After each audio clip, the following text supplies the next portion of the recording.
အားလုံးပဲမင်္ဂလာပါရှင်ဒီနေ့တော့အခြေခံထိုးနည်းလေးကိုအရင်ဆုံးတင်ပေးမယ်နော်ဒီဟာမှာမစ်ကော်တော့အမဲပတ်လေးကိုသုံးပြထားပါတယ်အခုမှခြေစထိုးမဲ့သူဆိုလို့ရှိရင်ဒီခြေလေးနဲ့စပြီးတော့မှ try ကြည့်စေချင်တယ်ပေါ့နော်သူကခြေတာအီပျော့လေးနဲ့ထိုးရတာရန်ကုန်မှာအဆင်ပြေပါတယ်အကတော့ 2.5 mm ကိုစပြီးတော့သုံးပါနော်ခြေကိုမမှန်ပြထားသလိုမျိုးလက်တန်းနဲ့လက်တကြွယ်ပေါ့နော်အဲ့ဒီကြားထဲရစ်ပြီးတော့မှလက်တန်းနဲ့လက်တကြွယ်ကြားထဲရစ်မယ်ပြီးတော့လက်ညိုးပေါ်နဲ့တစ်ပတ်ရစ်ပြီးတော့မှလက်မနဲ့လက်ခဏနဲ့ကင်ပါပေါ့နော်မြင်ပြထားသလိုလေးဒီချာလေးလက်လုံးချီနော်အဲ့လိုရပြီဆိုရင်ခြေလေးကိုခွေလိုက်ပြီးတော့မှအပ်လေးနဲ့ရစ်ပြီးတော့မှယူလိုက်မယ်ဒါကွင်းရှင်လောက်တာပါကွင်းရှင်လို့ခေါ်တာပေါ့နော်ခြေကိုအတူအလျှော့လုပ်လို့ရပါတယ်ဒါကွင်းရှင်မှာ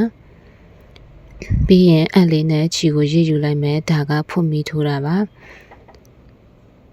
ဖွတ်မီထိုးတာပါဖွတ်မီကအင်္ဂလိပ်လို chain ပေါ့နော်မြန်မာလိုကဖွတ်မီခေါ်တာပါတော့ကျစ်ဆက်မီလိုမျိုးလေးကျစ်တာပေါ့နော်ဒါလေးကိုညီနေအောင်ထိုးတတ်ဖို့အတွက်အများကြီးလေ့ကျင့်စေချင်ပါတယ်နော်တချို့တော်တော်များများကလွယ်တယ်လို့ထင်တယ်ပေါ့နော်ခြေထိုးတာကိုဒါပေမဲ့ဒီအခြေခံလေးတွေကိုလှအောင်မကျင့်ထားဘူးဆိုရင်နောက်ပိုင်း project အကြီးတွေကင်နေချိန်ကြလို့ရှိရင်ရုပ်ထွက်ကမလှတော့ဘူးပေါ့နော်ဒါဒီ chain လေးကနေစပြီးတော့ညီနေအောင်ထိုးကျင့်စေချင်ပါတယ်ပြီးတော့ဒုတိယမြောက်အပေါင်းမှာစပြီးတော့မှတိုင်တူစထိုးပါမယ်ဘာဖြစ်ဆိုတိုင်တူတစ်ခုက chain ရဲ့တစ်ခုနဲ့အမြင့်တူလို့ပါနော်အဲ့လိုလေတိုင်တူလေးကိုစပြီးတော့မှထိုးပါမယ်ပေါက်ထဲကိုဝင်မယ်ခြီကိုရစ်ယူမယ်အပေါ်မှာခြီကနှစ်ပင်ရှိနေမယ်အဲ့ဒါလေးကိုနှစ်ခုလုံးကိုပေါင်းပြီးတော့မှဆွဲယူလိုက်မယ်ဒါကတိုင်တူထိုးတာပါအခုထိုးမဲ့ပတ်စံအင်လေးကဒီတိုင်တူလေးနဲ့ပဲတအိတ်လုံးထိုးတော့မှဖြစ်တဲ့အတွက်ကြောင့်မို့လို့တိုင်တူလေးကိုညီအောင်အရင်လေ့ကျင့်ထားစေချင်ပါတယ်တိုင်တူလေးတွေညီအောင်ထိုးတတ်မှအိတ်လေးကရုပ်ထွက်လာမှာပါဒါလေးကတိုင်တူထိုးနေတာပါ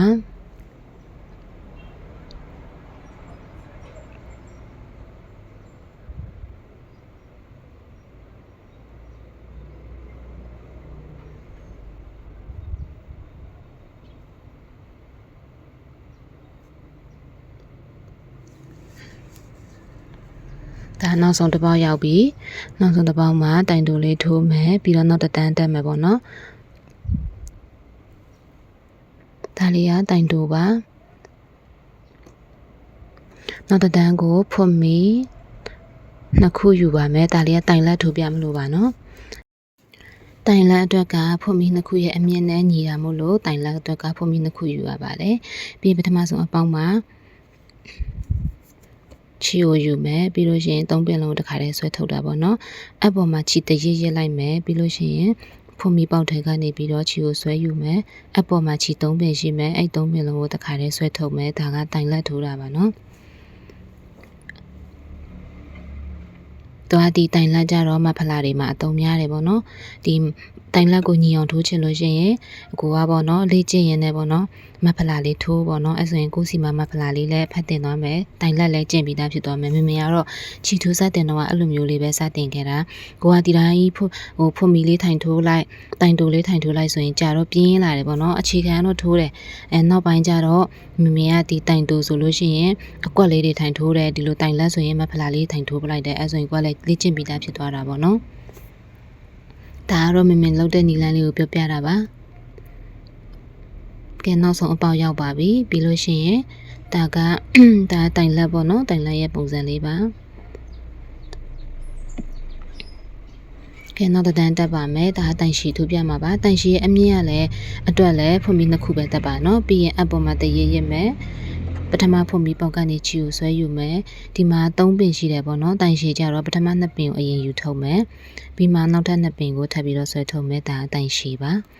အပေါ်မှာတရရစ်မယ်ဖွင့်ပြီးပေါက်ကနေခြီကိုဆွဲယူမယ်3ပင်ရှိမယ်ပထမ2ပင်ကိုအရင်ခြီဆွဲထုတ်မယ်ပြီးတော့နောက်ထပ်ကျန်တဲ့2ပင်ကိုနောက်တရထပ်ဆွဲထုတ်မယ်ဒါတိုင်ရှည်ထိုးတာပါနော်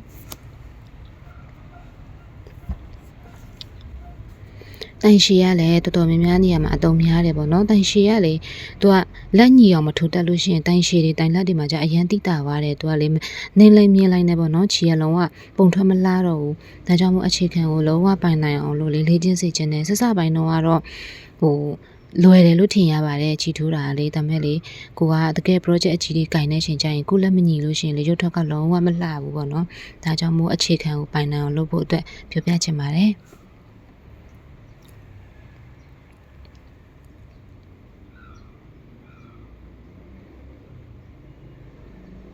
တိုင်ရှိထိုးတဲ့အချိန်မှာလေဒီချီကိုဆွဲတဲ့အချိန်မှာလေမြင့်မြင့်လေးဆွဲထုတ်ပါနော်နိမ့်နိမ့်လေးဆိုရင်တိုင်ရှိလေးကပူပူတူတူကြီးဖြစ်သွားတတ်ပါတယ်ဒီလိုချီကိုဒီလိုမျိုးနည်းနည်းလေးရှိရှိလေးအဲ့လိုဆွဲပါနော်ပြီးမှချီကိုဆွဲထုတ်နောက်တစ်ချိန်ဆွဲထုတ်ဒါကတိုင်ရှိထိုးတာပါတိုင်တိုးတိုင်လန်းတိုင်ရှိသုံးဆင်းပေါ့နော်ပြီးတော့မမေနောက်ထပ်တိုင်တိုးလေးထပ်ထိုးပြမယ်နော်ဖွမီတစင်တက်မယ်ပြီးလို့ရှိရင်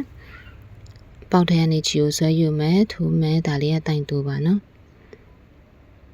တိုင်တိုလေးတွေကိုလည်းညီညီအောင်ထိုးတတ်အောင်ကျင့်မယ်တဆင့်ချင်းပေါ့နော်ဖွန်ပီကနေပြီးတော့တိုင်တိုကနေတိုင်လက်ကနေတိုင်ရှိဒါလေးတွေကိုညီညီအောင်ထိုးတတ်အောင်လို့ပေါ့နော်လေ့ကျင့်စေချင်ပါတယ်ဒါမှမဟုတ်ထက်ကပြောနေတယ်ဆိုတာလေတကယ်လိုအပ်လို့ပါနော်ဒါလေးကတိုင်တိုလေးထိုးနေတာပါတိုင်တိုတိုင်လန်းတိုင်ရှိတိုင်တိုပြီးတော့ရင်နောက်ဆုံးမှမင်ကရှက်ကော်လေးထုတ်ပြမယ်နော်ရှက်ကော်ကတိုင်တိုလိုမျိုးပဲချင်းတစ်ခုတက်ပြီးတော့ပထမပေါင်းမှာချီကိုဆွဲယူမယ်ပြီးရင်အဲ့ချီကိုတိုင်တိုလိုမလုပ်ပဲနဲ့သူဆွဲယူလာတဲ့ချီကိုတစ်ခါတည်းဆွဲထုတ်လိုက်မယ်ဒါရှက်ကော်ပါချီကိုဆွဲယူမယ်ပြီးရင်တစ်ခါတည်းဆွဲထုတ်လိုက်မယ်ချီကိုဆွဲယူမယ်ပြီးရင်တစ်ခါတည်းအဲ့ဆွဲယူလာတဲ့ချီကိုတစ်ခါတည်းဆွဲထုတ်လိုက်မယ်ဒါရှက်ကော်ထိုးတာပါနော်ရှက်ကော်ကကြတော့တွားချီတွေအဆုံးတက်တဲ့နေရာတော်တော်များများမှာရှက်ကော်နဲ့သုံးတာများပါတယ်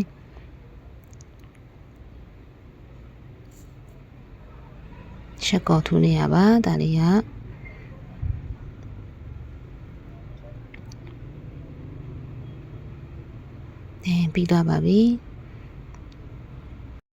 ပြီးသွားပါပြီအကောင်လုံးဒါလေးတွေကိုတည်တည်ချာချာလေးလေ့ကျင့်ပြီးတော့မှကိုယ့်ရဲ့လက်ရလေးလှလာအောင်လေ့ကျင့်စေချင်ပါတယ်နော်